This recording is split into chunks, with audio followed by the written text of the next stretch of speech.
ಎಲ್ರಿಗೂ ನಮಸ್ಕಾರ. ಕರ್ನಾಟಕ ರಾಜ್ಯ ಗ್ರಾಮ ಆಡಳಿತ ಅಧಿಕಾರಿಗಳ ಕೇಂದ್ರ ಸಂಘ ಬೆಂಗಳೂರು.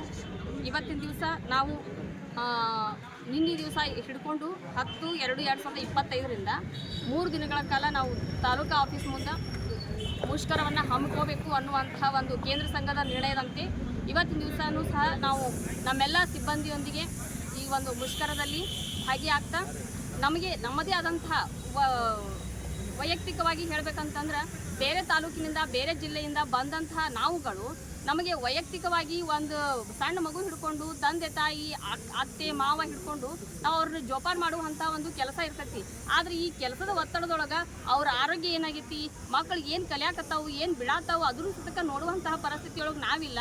ಇಂತಹ ಒಂದು ಸ್ಥಿತಿಯೊಳಗೆ ನಾವು ಹಳ್ಳಿಗೆ ಹೋದ್ರೆ ನಮಗೆ ಶೌಚಕ್ಕೆ ಹೋಗ್ಬೇಕಂದ್ರೂ ಸಹ ಬೇರೆ ಯಾರ್ದೋ ಮನೆಗೆ ಹೋಗುವಂತಹ ಪರಿಸ್ಥಿತಿ ಬಂದದ. ಎಲ್ಲೋ ಒಂದು ಕಡೆ ಕೂತ್ಕೊಂಡು ಕೆಲಸವನ್ನು ನಿರ್ವಹಿಸಿ ರೈತರಿಗೆ ಕೆಲಸವನ್ನು ಮಾಡಿಕೊಡುವಂಥ ಪರಿಸ್ಥಿತಿ, ಇಂತಹ ಪರಿಸ್ಥಿತಿಯೊಳಗೆ ನಾವು ಅದೀವಿ ಅಂತಂದ್ರೆ ಸರ್ಕಾರಿ ಲೆಕ್ಕದೊಳಗೆ ಆಟಕ್ಕುಂಟು ಲೆಕ್ಕಕ್ಕಿಲ್ಲ ಅನ್ನುವಂಥ ಸಿಚುವೇಶನ್ದೊಳಗೆ ನಾವು ಅದೀವಿ. ನಮ್ಮ ಮ್ಯಾಲ ಗೌರ್ಮೆಂಟಿಗೆ ಇಷ್ಟು ಯಾಕೆ ಸಿಟ್ಟೈತಿ, ಇಷ್ಟು ಯಾಕೆ ಇವ್ರನ್ನ ಪಶುಗಳಂತೆ ನಡೆಸ್ಕೊಳಕತ್ತಾರ ನಮ್ಮನ್ನು ಅನ್ನುವಂಥದ್ದೇ ಒಂದು ದೊಡ್ಡ ಯಕ್ಷ ಪ್ರಶ್ನೆ ಆಗೈತಿ ಅಂತಲೇ ಹೇಳ್ಬೋದು. ನಾವು ನಮ್ಮ ಕಡೆಯಿಂದ ಎಲ್ಲ ರೀತಿಯಿಂದ ಕೆಲಸ ತಗೋತಾರೆ, ಆದರೆ ಇವರಿಗೆ ಕನಿಷ್ಠ ಸೌಲಭ್ಯಗಳನ್ನು ಸಹ ಕೊಡ್ಲಾರ್ದಂಥ ಸ್ಥಿತಿಯೊಳಗೆ ನಮ್ಮನ್ನು ಯಾಕೆ ಇಟ್ಟಾರ, ನಮ್ಮ ಮ್ಯಾಲೆ ಅಂಥದ್ದೊಂದು ಏನು ನಾವೇನು ಅಂಥ ಪಾಪ ಮಾಡಿ ಈ ನೌಕರಿ ಬಂದೀವಿ ಅನ್ನುವಂಥ ಸಿಚುವೇಶನ್ ನಮಗೆ ಒಂದು ಗೊತ್ತಾಗುವಲ್ತ್ರಿ.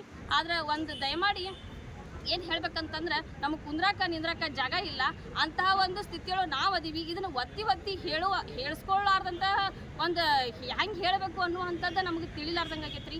ಒಂದು ಹೇಳ್ಬೇಕಂತಂದ್ರೆ ನಮ್ಮ ಈ ಟೆಕ್ನಿಕಲ್ ಪೋಸ್ಟಿಂದ ನಮಗೆ ದಯಮಾಡಿ ಕೈ ಬಿಡ್ರಿ. ನಾವು ಟೆಕ್ನಿಕಲ್ ಹುದ್ದೆನೇ ಅಲ್ಲ ಅಂತಂದ್ರೆ ನಮಗೆ ಟೆಕ್ನಿಕಲ್ ಕೆಲಸ ಯಾಕೆ ಕೊಡ್ತೀರಿ ನೀವು, ಅದನ್ನು ಮೊದಲು ಕೈ ಬಿಡ್ರಿ. ಆಮೇಲೆ ರ್ಯಾಂಕಿಂಗ್ ಸಿಸ್ಟಮನ್ನು ತೆಗೆದು ದಯಮಾಡಿ ಕೆಲಸಕ್ಕೆ ಮಾಡ್ತೀವಿ ರೀ. ನಾವು ನಮ್ಗೆ ಏನು ಕೊಡಬೇಕು, ಕನಿಷ್ಠ ಸೌಲಭ್ಯಗಳನ್ನು ಕೊಟ್ಟು ಕೆಲಸ ಕೇಳ್ರಿ ಅನ್ನುವಂಥ ಮಾತನ್ನು ಹೇಳ್ತಾ ನಮಸ್ಕಾರ.